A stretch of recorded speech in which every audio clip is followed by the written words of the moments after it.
Hello everyone, welcome back to my channel. I hope you are all doing good. इस video में हम बात करने वाले हैं उन सभी चीज़ों के बारे में जो कि आपने टाइटल और थंबनेल में देखी है। जी, 6% या 12% इस कन्फ्यूजन को दूर करेंगे और नॉर्मलाइजेशन के मिथ को भी ब्रेक करेंगे इस वीडियो में। तो वीडियो अंत तक ज़रूर देखिएगा। वीडियो को स्टार्ट करने से पहले make sure that you subscribe to this channel and press the bell icon to get all the latest updates. तो चलिए स्टार्ट करते हैं।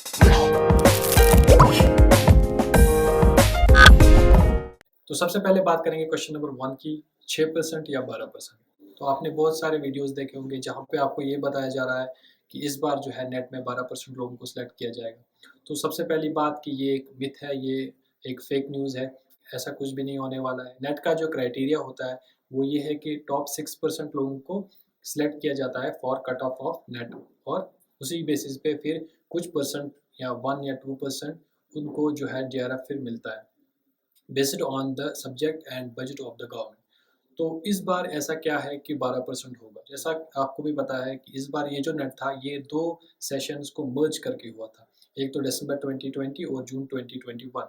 लेकिन इसका कतई ये मतलब नहीं है कि उन दोनों को मिला के 6% जून के, 6% दिसंबर के मिला के 12% लोगों को नेट मिलेगा।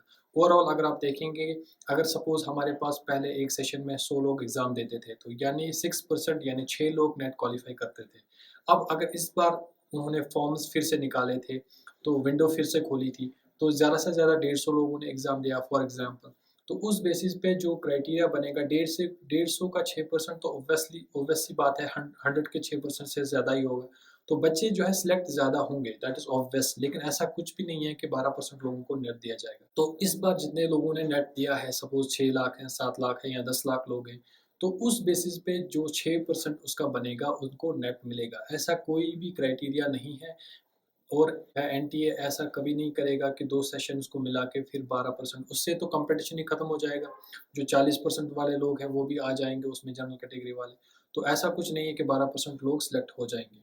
तो 6% नेट का क्राइटेरिया है, वही रहने वाला है। इस चीज़ में मत फँसिए, आपके 12% हो जाएगा तो आपका नेट या आपका जेआरएफ उस बेसिस पे हो सकता है। उसके बाद बात करेंगे क्वेश्चन नंबर 2 की, जो कि है नॉर्मलाइज़ेशन प्रोसीजर। तो नॉर्मलाइज़ेशन पहले जानेंगे कि नॉर्मलाइज़ेशन होता क्या है। नॉर्मलाइज़ेशन ये है कि जब आपका कोई पेपर, 2 पेपर्स ऐसे होंगे जिनका डिफ़िकल्टी लेवल का डिफ़रेंस जो है बहुत ज़्यादा हो। कोई ज़्यादा सिंपल है, कोई डिफ़िकल्ट है, तो उसमें क्या होता है कि जो सिंपल पेपर है उनमें एडवांटेज मिलता है उनको। तो उस बेसिस पे एक नॉर्मलाइज़ेशन किया जाता है, यानी डिफ़िकल्ट वाले पेपर का 50%, ईज़ी वाले पेपर के 70% के पार लिया जाता है।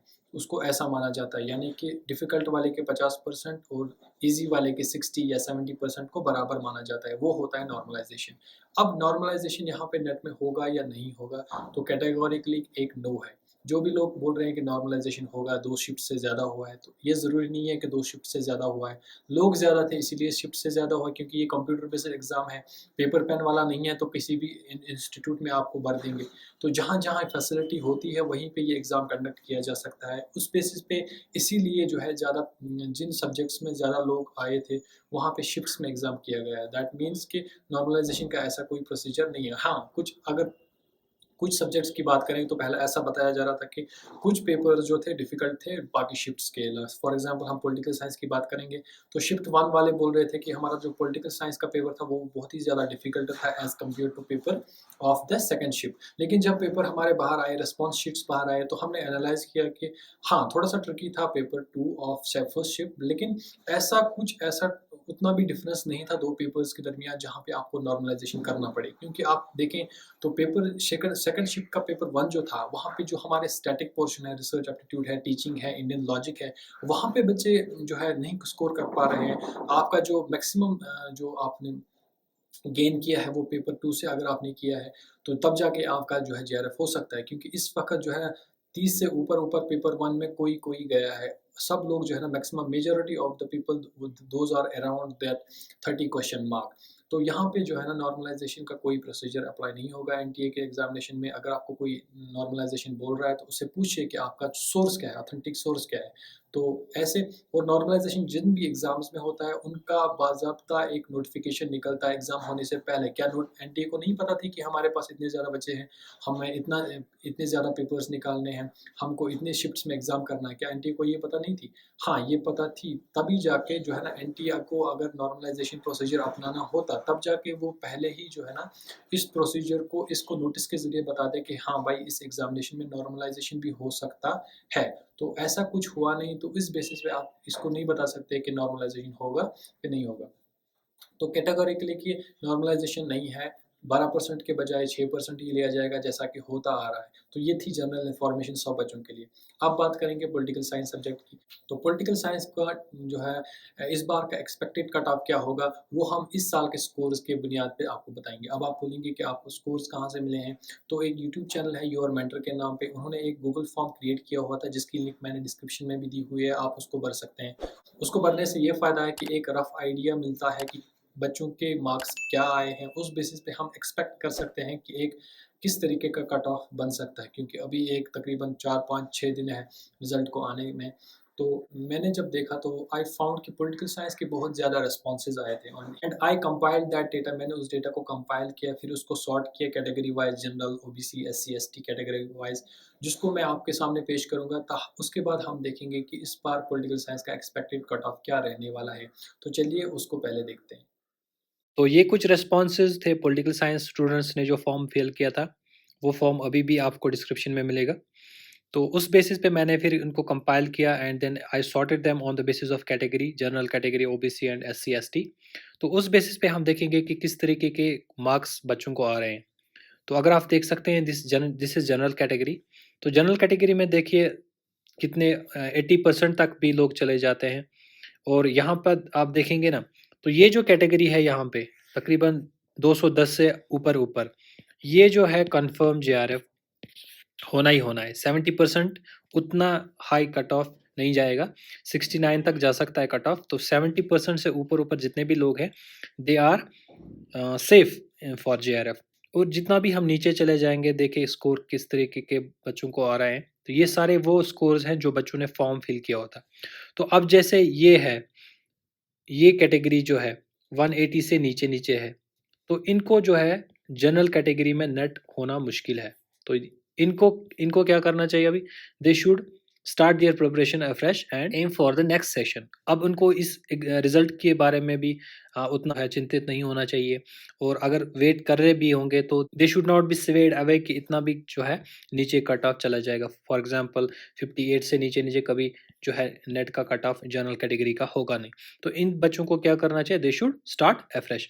अब इसी तरीके से अगर हम ओबीसी कैटेगरी को देखेंगे, तो ओबीसी कैटेगरी में भी हमको बहुत ही अच्छा स्कोर देखने को मिल रहा है। तो उसका मतलब नहीं है कि इसका कट ऑफ भी हाई चला जाएगा। ये कुछ लोग होते हैं जो एक्स्ट्रा ऑर्डिनरी जीनियस होते हैं, तो ये हर कैटेगरी में आपको मिलेंगे। एससी, एसटी, ये ज़रूरी नहीं है कि कैटेगरी है तो वहाँ के बच्चे पढ़ते नहीं हैं। तो यहाँ भी जो है आप देखेंगे ना, तो 65 से ऊपर-ऊपर जितने भी लोग हैं, ये आप समझ लीजिए ये जेआरएफ क्वालिफाइड हैं।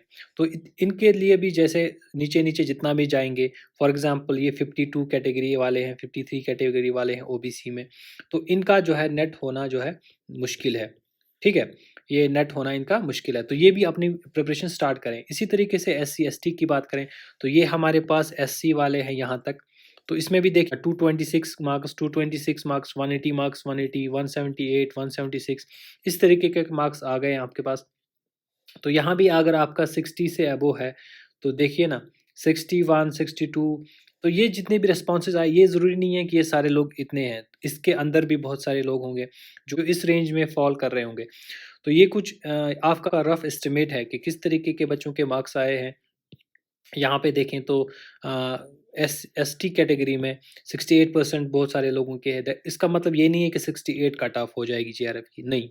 तो उसके बेसिस पे अगर हम देखेंगे ना, ये कुछ रिस्पॉन्सेज आए हुए थे उसमें, तो इस बेसिस पे हमने जो है एक्सपेक्टेड कट ऑफ देखा कि किस तरीके का कट ऑफ इस बार पॉलिटिकल साइंस को देखने को मिलेगा। तो चलिए पहले वो देखते हैं। अब जब हमने ये देखे, ये रिस्पॉन्सेज़ देखे कि किस तरीके के बच्चों के मार्क्स आए हैं, कुछ लोग तो 80% भी चले गए हैं जनरल कैटेगरी में। बट इसको देख के आपको डरना नहीं है। अगर आपके मार्क्स जनरल कैटेगरी में 210 से ऊपर-ऊपर हैं, तो आप मान के चलिए आपका जेआरएफ हो जाएगा। तो अगर आप अब हम कैटेगरी वाइज़ कट ऑफ की बात करें, तो सबसे पहले हमारे पास जनरल कैटेगरी है। तो जनरल कैटेगरी में जेआरएफ की बात करेंगे तो हमारा जेआरएफ 69 से नीचे नहीं जाने वाला है। और नेट की बात करेंगे तो 61 टू 62 या 62 टू 63% अगर आपके बन रहे हैं तो आपका नेट आसानी से हो जाएगा। उसके बाद EWS थोड़ा-सा फ़र्क रहता है, EWS और OBC में ज़्यादा फ़र्क नहीं रहता है। 64 टू 65% से ऊपर-ऊपर अगर आपके पास है तो आपका JRF हो जाएगा। एंड फॉर नेट अगर आपके पास 60% 61% है या 58 से ऊपर है तो आपका नेट हो जाएगा। और उसके बाद हम बात करेंगे SC और ST की। तो SC की बात करें तो 60 टू 62% और ST की बात करें 60 से 59 से के 60% बीच अगर आपका बन रहा है तो आपका JRF हो जाएगा। और नेट के लिए आपको 52 53 से ऊपर अगर है तो आपका नेट हो जाएगा। तो इस वीडियो में इतना ही रखते हैं। इस वीडियो में हमने बात की कि एक तो नेट जो है 6% को ही दिया जाएगा और नॉर्मलाइजेशन इस बार के नेट में नहीं होगी। अगर जब भी होगी तब जो है NTA उसको पहले से नोटिफाई करेगा। तो इस वीडियो को यहीं तक रखते हैं। आई होप आपको वीडियो पसंद आ गई होगी। Kindly like this video and share it with your friends and colleagues. Thank you so much for watching this video.